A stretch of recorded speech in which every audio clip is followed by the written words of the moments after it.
Iya, pemirsa, nyan ke muno pura kun yang perkenalkan dro yang gabung Fana, Fo, Fame, Fame singkatan. Panjangan ji Forum Aceh Menulis.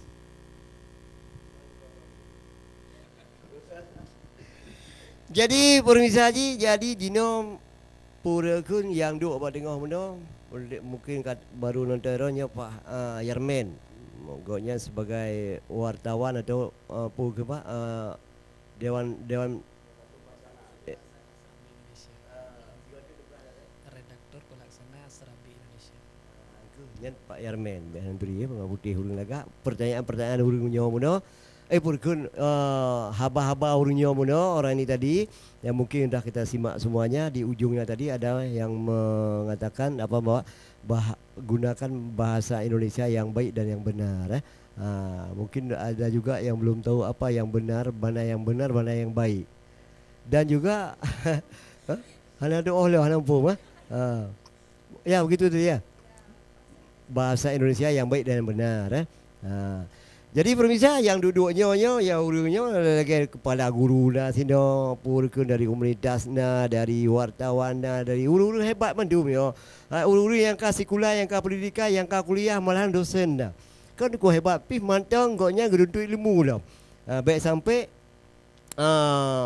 anak murid gonyan lebih jarang daripada guru, baik sampai mahasiswa lebih jarang daripada dosen ji. Jadi makanya ilmunya habis-habis. Memang mentang jawang katanya dalam badan tetap tertuntut ilmu ya.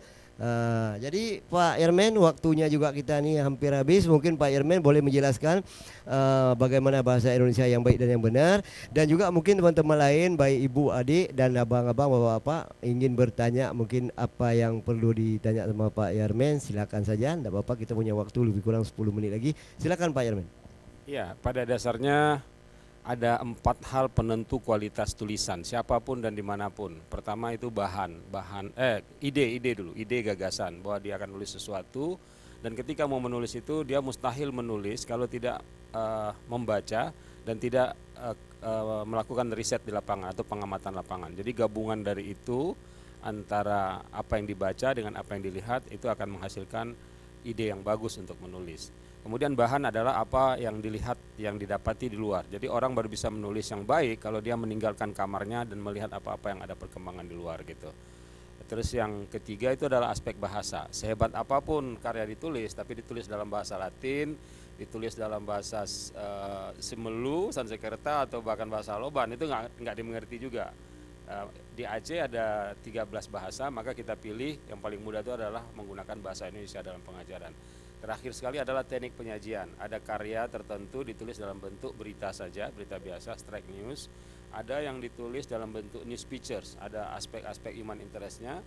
Kadang-kadang bisa juga ditulis dalam bentuk novel, ya. Bahkan ada temuan-temuan kita yang bisa ditulis dalam bentuk skripsi. Skripsi, tesis, disertasi itu adalah kajian ilmiah, itu Ibu Rahmi lah suhunya gitu. Ya, di samping Ibu Rahmi kita undang juga Profesor Humam Hamid dan beberapa akademisi terkemuka lainnya baik di UIN maupun di UNSIA. Itu teknik kita. Hal yang sama juga kita lakukan untuk di UTU, Universitas Teguh Umar. Rektornya Profesor Jasman adalah juga adalah juga tutor untuk murid-muridnya di sana gitu.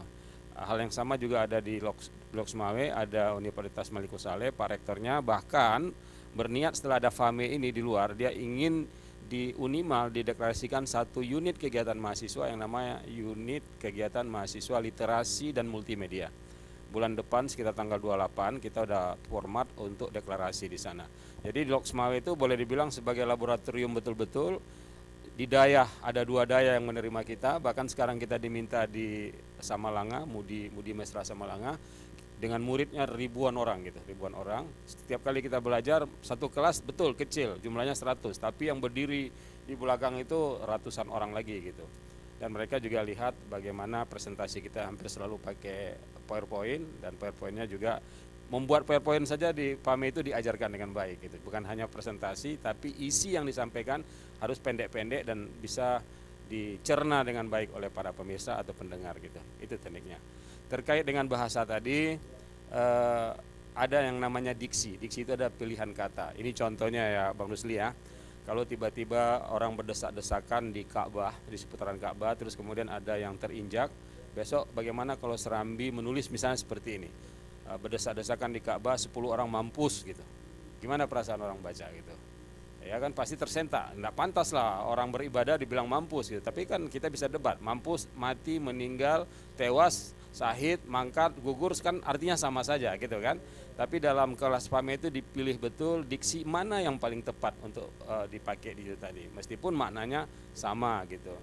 Terus kemudian ada kata yang bentuk bersaing. Yang betul itu kita bingung, yang betul lubang atau lobang gitu. Iya kan? Nah, di FAME itu pasti semua tahu bahwa yang benar itu adalah lubang, karena lobang adalah bentuk yang tidak baku gitu. Kenapa? Semua orang FAME ini sudah kita bekali dengan KBBI, Kamus Besar Bahasa Indonesia Jilid 5 yang dalam bentuk online jaringan. Semua handphone kita itu sudah punya itu, sehingga orang FAME itu boleh saya katakan saya jamin sebagai penutur bahasa Indonesia terbaik di Aceh gitu. Luar biasa. Bahasa Indonesia terbaik di Aceh. Orang lagi di Indonesia saya pikir. Iya. Ya, di Indonesia. Memang betul lagi Pak Yarmin Begah. Karena di Aceh dari pun leuh merdeka Indonesia, urang Aceh kacara bahasa Indonesia. Tetapi jino nijak ke daerah Papua, kedih nijak daerah Ambon, urang Ambon yang kalau nijak bahasa Indonesia. Pemirsa, jadi lagi pegah bahasa yang guna baik, lagi bahasa Aceh je. Mesti tanya kun kemah. Kemahnya adalah mati alaikon. Kemahnya siap. Ka kemah ke nya cuma kata-kata macam. Hau siji ka kemah hai. Hau siji sama dengan mati. Hau siji ka kemah. Pu ka kemah nak tajak. Berarti pu siap ka tajak kan. Jadi lagi liu tsunami kun urang korban tsunami yaudip hikmah yang meninggal kemah. Kemah artinya bukan apa-apa tapi ka siap. Nah, tapi jarang jawab pakai. Okey pemirsa, jadi baik dah pegah habar lu, pegah habar urang yang lebih berguna untuk dia. Mungkin abang-abang atau kakak-kakak ada yang ingin bertanya sama Pak Yarmin yang lebih tahu lagi supaya pemirsa ini lebih tahu, dan juga pemirsa cara gabung dia dengan FAME-nya Pak Banjara yang mungkin tu berjelas je nak boleh gabung-gabung lom siapa saja boleh huruf buta huruf je nama kena banyak ada pulau. Ya. Okey, ada yang perlu mau bertanya, silakan.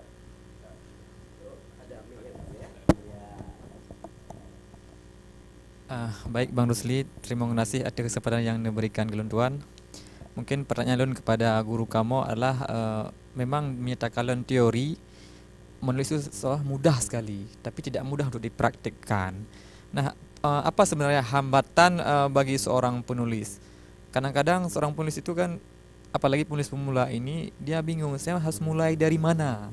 Nggak tahu harus mulai dari mana gitu. Mungkin ini saja pertanyaan saya. Jadi bagaimana hambatan menulis itu bagi pemula? Terima kasih. Oke, terima kasih Hayat.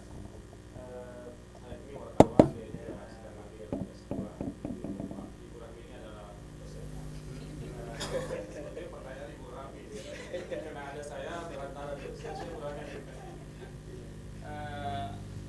Ada adagium dalam menulis pemula, selalu kewalahan, tak tahu harus memulai di mana dan kemudian tak tahu kapan harus berhenti. Itu adagium dalam dunia penulisan bagi penulis pemula. Jadi akhirnya dengan kondisi seperti itu, penulis pemula pasti menulisnya jadi panjang bertele-tele. Padahal seharusnya karena susah memulai, harusnya cepat berhenti kan. Ternyata enggak. Karena pertama dia tidak mempunyai kerangka tulisan. Penulis yang baik adalah sudah memiliki kerangka tulisan seperti apa. Penulis yang sudah pengalaman, kerangka itu pasti di kepalanya saja, tidak akan ditulisnya dalam bentuk teks gitu. Tapi kalau penulis biasa atau mula itu harus menulis kira-kira saya akan menulis apa, biar ada pointer kecil yang harus dia catat, dan itulah nanti yang akan jadikan pedoman ketika menulis. Adapun bicara soal hambatan, sebetulnya ada 3 hambatan dalam paket tulis menulis ini. Kalau 3 ini berhasil kita robohkan, kita runtuhkan, sebetulnya sudah selesai dengan soal tulis menulis ini. Kita akan sampai ke track yang benar dan insya Allah kita akan jadi penulis. Hambatan pertama adalah merasa bahwa menulis itu susah. Semua orang menganggap menulis itu susah. Akhirnya dia tidak pernah mau belajar menulis. Seperti mengasumsikan matematika itu susah, baru belajar aljabar, tiba-tiba udah ada materi baru trigonometri, udah ada logaritma, akhirnya dia minta ampun, tak belajar lagi. Dia jauhi matematika. Padahal tidak, menulis itu jangan sampai seperti ada satu penelitian di Inggris sebutkan 3 hal atau 5 hal yang merupakan hal yang paling Anda takuti dalam hidup. Ya, ternyata ditulis orang itu, 1 kematian, 2 disuruh menulis, 3 disuruh berpidato. Ya, itu ternyata menulis dan berpidato di depan umum itu ternyata membuat orang sangat takut setelah kematian. Jadi di PAME itu memungkinkan bahwa menulis itu ternyata mudah, berpidato, berorasi juga mudah, karena kita punya guru yang cakap untuk itu. Nah, yang kedua, hambatannya adalah menganggap bahwa menulis itu karena ada bakat. Jadi kalau kita kalau udah bicara soal bakat, yang kita lihat adalah garis keturunan ke atas. Siapa ayah saya, penulis atau bukan? Siapa ibu saya, penulis atau tidak? Jika itu tidak ada, kita lihat kakek nenek moyang kita. Orang kalau itu kita lihat orang Aceh nggak akan bisa jadi penulis, karena nenek moyang kita semuanya orang pelaut. Ada yang penulis satu pun kan. Tapi di PAME kita yakinkan bahwa menulis itu bukan bakat. Ya, menulis adalah kebiasaan yang praktek yang terus dibiasakan dan kemudian mendapat apresiasi menjadi sangat penting. Di PAME juga kita ajarkan bahwa menulis itu pada dasarnya adalah membuang yang tidak perlu dan meringkaskan sisanya. Sederhana betul rumusan kita, membuang yang tidak perlu dan meringkaskan sisanya. Artinya apa? Menulislah dengan cara-cara singkat, ringkas, karena ada prinsip dalam menulis itu less is more. Ringkas itu berarti lebih. Jadi orang PAME ini dijamin hemat kata, padat kata, tapi pesannya sampai gitu ya. Yang terakhir sekali adalah kalau kita menganggap bahwa menulis itu tidak ada gunanya, itu kita tidak akan di PAME itu kita yakinkan menulis itu banyak betul manfaatnya. Dari menulis bisa muncul varian profesi menjadi editor. Apapun kita edit, kita dibayar mahal. Bisa menjadi speechwriter, penulis pidato. Seorang menulis pidato untuk presiden dibayar 10 juta misalnya. Di PAME itu kita ajarkan. Dan kemudian ada varian lain, bisa jadi moderator, bisa jadi pemakalah, dan teknik membuat makalah pun dengan poin-poin yang praktis, komunikatif itu diajarkan di PAME. Bahkan sampai ke tingkat fotografi itu kita ajarkan. Suatu saat kita masuk bagaimana menjadi MC yang baik, bagaimana menjadi pendebat yang bagus ya. Jadi juga kalau moderatornya hebat-hebat dari PAME itu posisi harusnya bisa terpikir gitu ya. Tapi itu semua. Jadi penyiar juga kita pelajari. Jadi di PAME itu ada 64 silabus yang kita akan ajarkan setiap minggu dengan narasumber yang beragam, bahkan beberapa diantaranya guru besar. Luar biasa pemirsa. Jadi long kamu damah sekuliah orangnya. Kamu damah pengalaman. Satu lagi boleh Pak? Ya. Itu merasa penting bergabung di PAME karena dia setiap hari kan harus duduk dengan menulis dan kemampuan orasi atau ngomong di depan orang ramai. Dia anggap PAME ini adalah rumah terbaik untuk dia bergabung. Orang dalam juga beberapa orang dokter adalah peserta kita. Iya, luar biasa. Jadi pemirsa, belum puas kita hari ini karena belum habis yang kita ingin tahu lebih jauh tentang PAME ini. Jadi insya Allah lain kali kita undang kembali Bapak Yermen dan kawan-kawan yang lain. Jadi karena waktu yang misahkan dia, tapi long beruntung dah orangnya dengan hadir Pak Yermen dan rakan-rakan lain. Long akan menambah ilmu lam tentang menulis. Pemirsa, anda komentar dengan merupakan dengan dalam acara Kopi Bunga. Terima kasih Pak Yermen dan kawan-kawan mendung, adik, abang, kemun apa, anda komentar. Jadi long tua Rusli Arabika dan seluruh kerabat kerja Aceh TV mengucapkan wabillahi taufiq wa hidayah. Wassalamualaikum warahmatullahi wabarakatuh.